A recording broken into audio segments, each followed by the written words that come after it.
Olá, tudo bem com você? Essa é a nossa aula de número 4, onde nós vamos falar sobre o conjunto dos números reais. Recapitulando as aulas anteriores, primeiro nós falamos sobre o conjunto dos números naturais, nós também falamos sobre o conjunto dos números inteiros, nós também falamos sobre o conjunto dos números racionais. Agora nós vamos introduzir um novo conjunto, que é o conjunto dos números reais, que a gente representa por essa letrinha aqui. É um R com um tracinho, tá? Antes da gente começar a falar sobre isso, eu vou primeiro relembrar uma questão lá do conjunto dos números racionais. Vamos escrever aqui o conjunto dos números racionais. Vamos pensar no número racional, ok? Que a gente representa por essa letra aqui. Número racional. Um número racional, ele pode ser o quê? Ele pode ser uma fração. Fração. Isso é só recapitulando. Uma fração do tipo A sobre B. Tá, ok? Um número racional, ele também pode ser o quê? Ele pode ser um decimal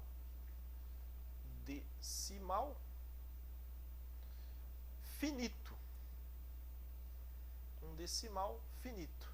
Que a gente pode escrever lá como 0,5, 0,007, 0,8, né, e etc. E um número racional, ele pode ser também um decimal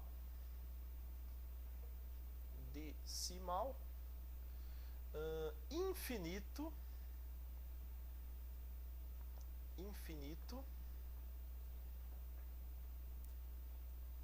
decimal infinito, diferente aqui, que nós temos finito, aqui é infinito, e periódico.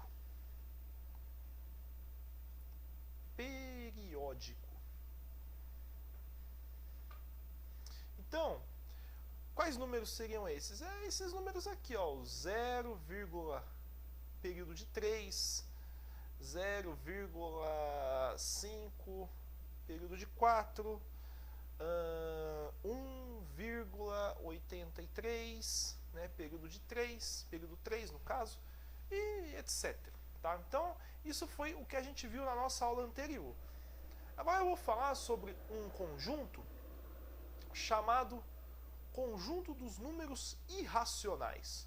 Olha só, se a gente tem os caras que são racionais, a gente também tem que ter os caras que são irracionais. Nesse caso, a gente tem o conjunto dos números irracionais. Esse conjunto aqui, a gente utiliza este símbolo, que é a letra I maiúscula, com um tracinho aqui do lado. Ó. Tudo bem? Então esse é o conjunto dos números irracionais. E qual a diferença dos irracionais para os racionais? A diferença é bem simples, vocês vão ver que isso é muito fácil. É que os números irracionais são números decimais, é uma decimal, infinito,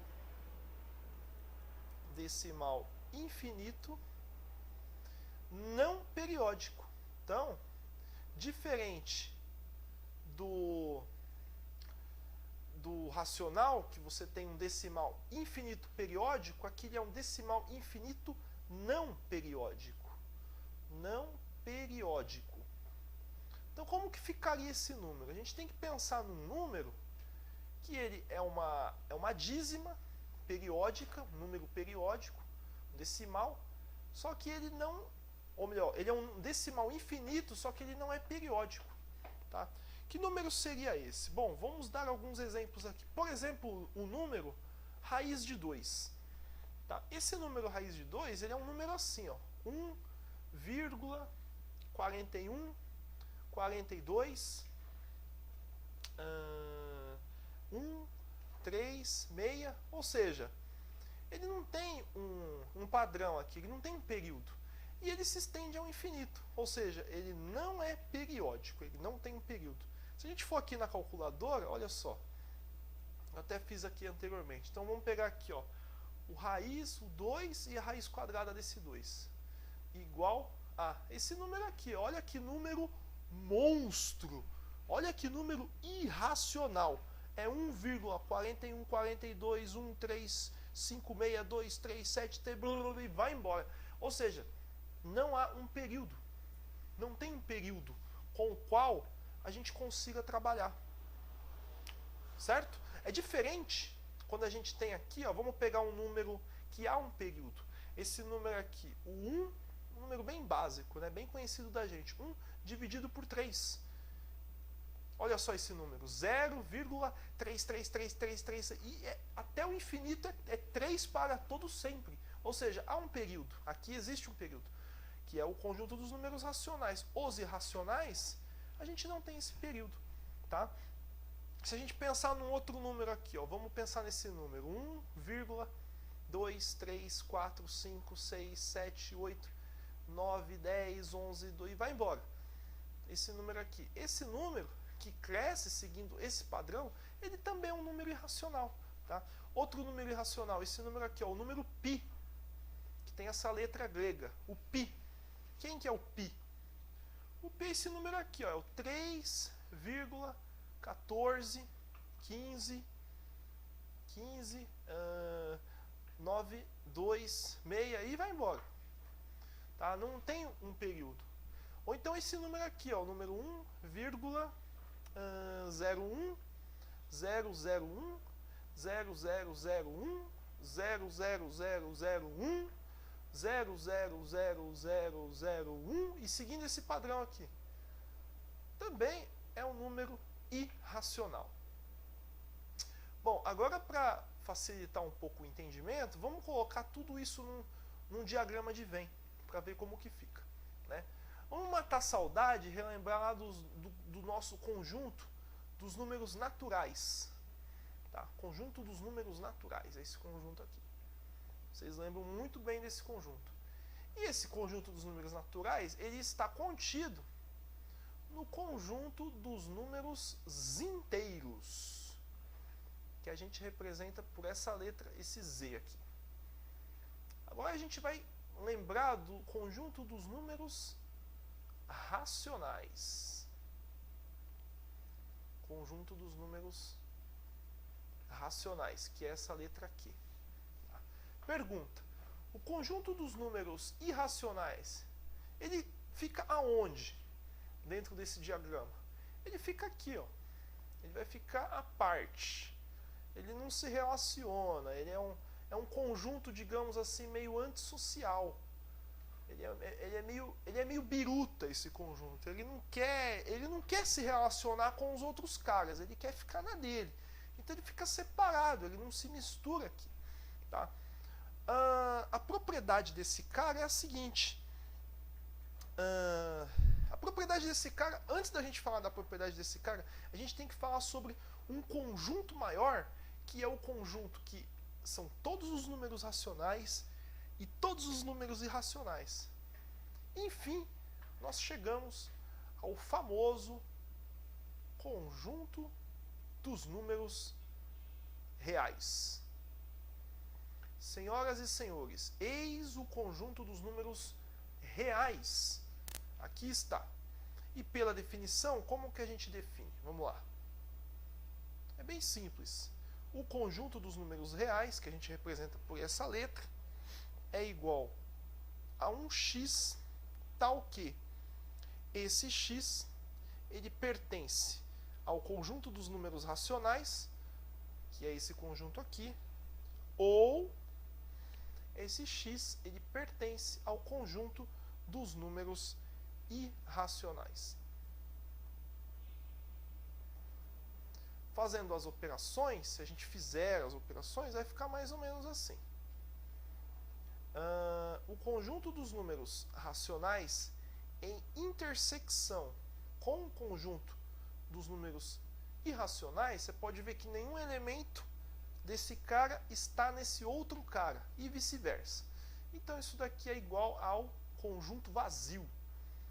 Por outro lado, se a gente fizer a união, a reunião desses caras, ele vai ser o quê?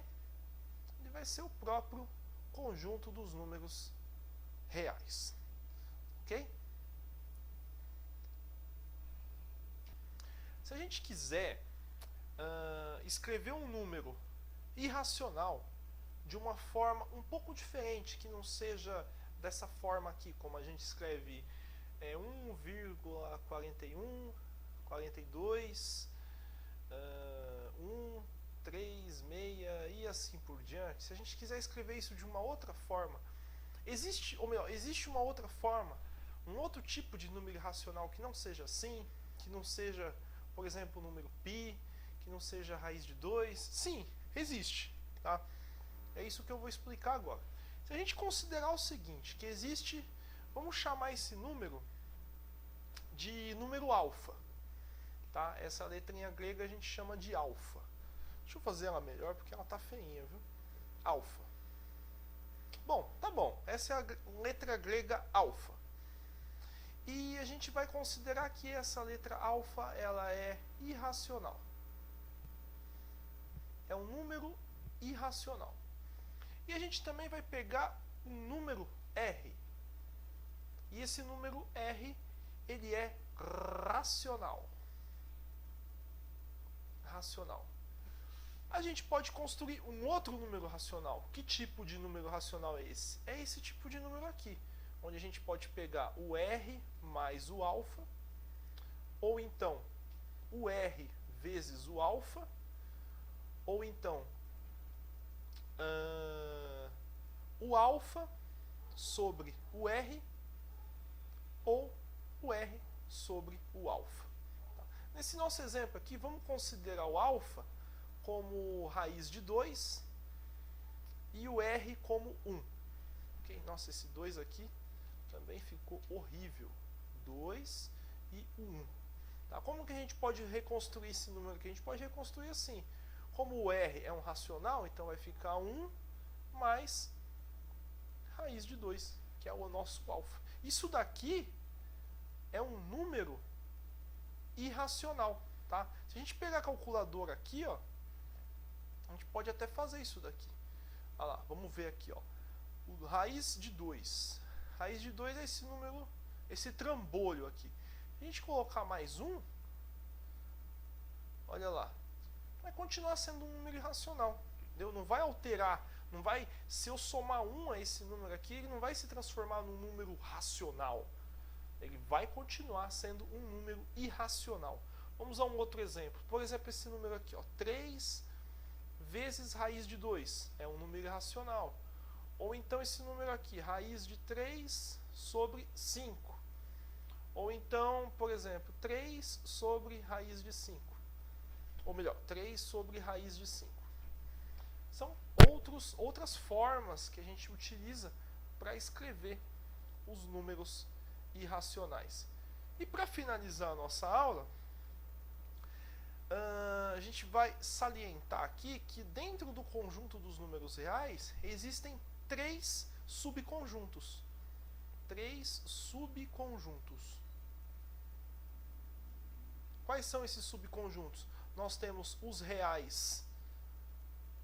Lembra desse sinal? Os reais não negativos. Não negativos. Nós temos também os reais, o que? Não positivos. Não positivos. E por fim, os reais não nulos, que a gente usa o sinal de asterisco. Não nulos. Tá ok?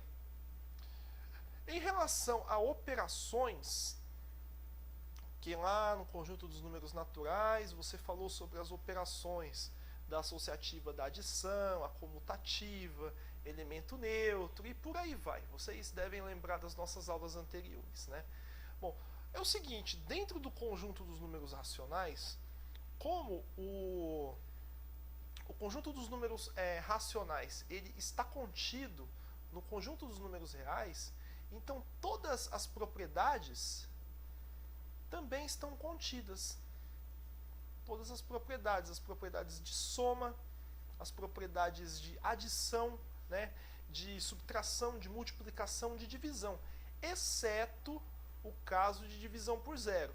Então, dentro das propriedades, a gente sempre vai considerar o seguinte, que a gente vai sempre trabalhar na divisão um conjunto dos números reais não nulos, tá? Lembrando lá do primeiro mandamento da matemática, que é nunca dividirás por zero, né? Jamais dividirás por zero. Não existe divisão por zero. Então a gente sempre vai trabalhar com números reais não nulos. Bom, pessoal, a aula de hoje foi isso. Espero que tenham gostado e até a nossa próxima aula.